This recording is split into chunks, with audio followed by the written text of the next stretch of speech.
Yes. Jesus. Okay? So when God has to use, and this is what we do, as God uses someone else, we in our religious mentalities habitually doing stuff in the presence of God.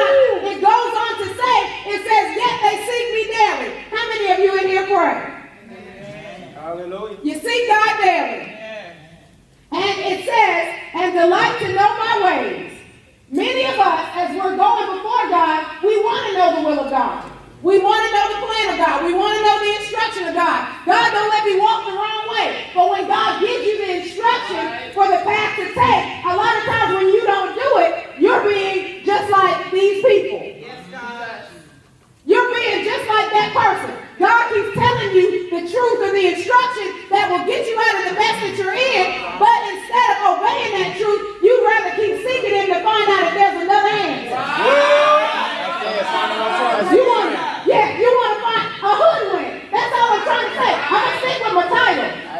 We try to find another way out of getting to where we're supposed to get to. So it says, and as a nation that did righteousness, they do this as though they're right. This is how most of us see God. We seek Him like we're right. But we know that we have these underlying currents of, I'm not listening, I'm not being fully obedient. This is not, and before I'm going to say this at the front of my message. This is not a bash message.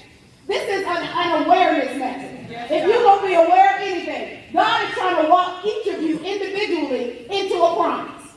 And if you don't stop trying to hoodwink God, God's saying you won't see the full promise. So a lot of times when we fast or we abstain from things, we'll abstain from just enough to get by.